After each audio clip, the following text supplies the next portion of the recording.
because you will learn that on May 25th of 2020, Mr. Derek Chauvin betrayed this badge when he used excessive and unreasonable force upon the body of Mr. George Floyd.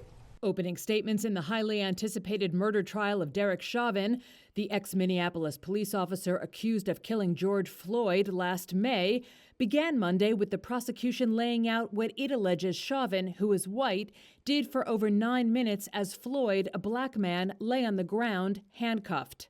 That he put his knees upon his neck and his back, grinding and crushing him until the very breath, no, ladies and gentlemen, until the very life were squeezed out of him. Jerry Blackwell, a prosecutor with the Minnesota Attorney General's office, also played the widely seen cell phone video taken by a bystander in which Floyd can be heard saying multiple times the phrase that has come to symbolize the Black Lives Matter movement.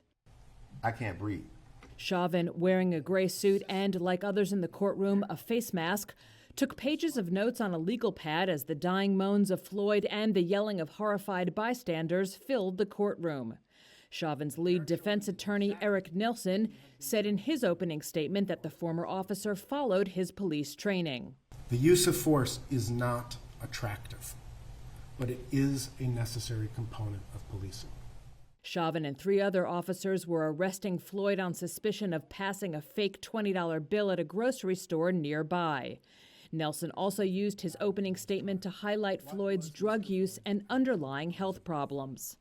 The evidence will show that Mr. Floyd died of a cardiac arrhythmia that occurred as a result of hypertension, his coronary disease, the ingestion of methamphetamine and fentanyl, and the adrenaline flowing through his body.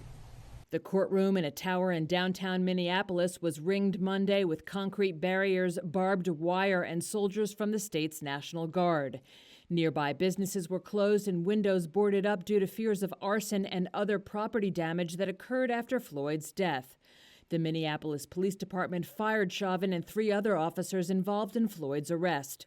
Chauvin has pleaded not guilty to second-degree murder, third-degree murder, and second-degree manslaughter. He faces up to 40 years in prison if convicted on the most serious charge.